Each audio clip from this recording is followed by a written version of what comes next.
તો જય માતાજી મિત્રો, આજે આપણે વાત કરવાના છીએ સમાજની।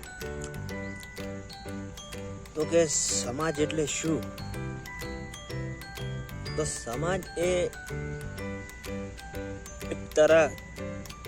એક વ્યવહારમાં બધી રીતના સમાજ ભેગો હોય છે। સમાજમાં ઘણા વ્યવહારો પણ હોય છે। ભેળું બેસવું, ભેળું ઉઠવું, ભેળું ખાવું।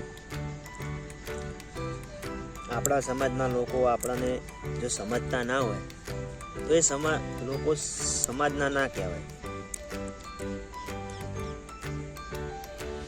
પહેલાં તો આપણે ઘરની વાત જ કરીએ, કારણ કે ઘરમાં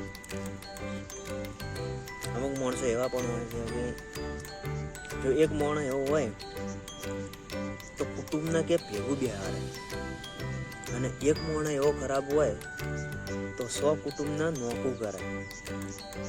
એટલે કુટુંબમાં સમજવા માટે, વ્યવહારમાં ઊભું રહેવા માટે જે તમને હેરાન કરે તો સમાજ ઊભો થાય। તમે કોઈ વ્યક્તિના સામે પક્ષમાં હોય અને સમાજ તમારો પાછળ હોય તો તે સમાજમાંથી નોખો કરે છે। આપણે જીવનમાં ઘણી વખત જોતા હશો કે અમુક વ્યક્તિ પૈસાવાળા હોય ને અમુક વ્યક્તિ પૈસા વગરના હોય। કારણ કે પૈસાવાળા વ્યક્તિ હોય એ ગરીબનું ના સમજે, અને ગરીબ હોય એ પૈસાવાળાનું પણ સમજે। ગરીબ ઉપર આવ્યો હોય એને બધી ખબર પડતી હોય, પણ પૈસાવાળા વ્યક્તિને સામે કોણ છે, શું છે, એ બધી કોઈ ખબર હોય નહીં।